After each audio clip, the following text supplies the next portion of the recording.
Thank you for joining us. President Obama expected to announce increased gun safety measures later this week. He's planning to bypass Congress in an effort to put a stop to more gun violence across the U.S. KAKE's Madeline Anderson is here now to outline what his proposed executive order might include and who it could impact. Madeline. Well, Susan and Chris, currently gun stores and pawn shops must do background checks on potential gun buyers. This executive order will likely expand background checks to also include private sellers.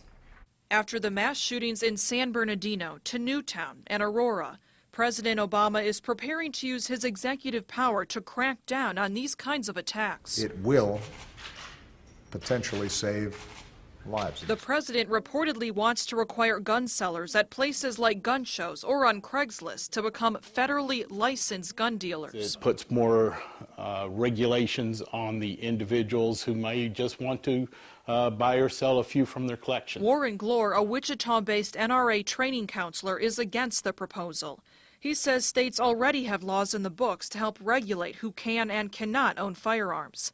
For example, in Kansas, someone who sells a gun to a criminal can be charged with a misdemeanor or even felony. If the federal government would just, and the state and local governments would just enforce that, the laws that are already there, I don't think we'd have all the problems that we have today. But supporters like former state representative Carolyn Bridges says the new measure is the first step toward holding lawmakers accountable in the effort to reduce gun violence. I think it will at least get a conversation going, if nothing else. Even if it's overturned, at least Congress is going to have to do something. They're going to have to address it one way or another.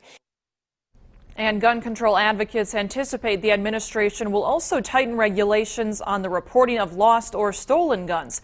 Currently, the Bureau of Alcohol, Tobacco, Firearms, and Explosives is only required to investigate a gun theft if 10 or more guns are stolen and one of them is used in a crime.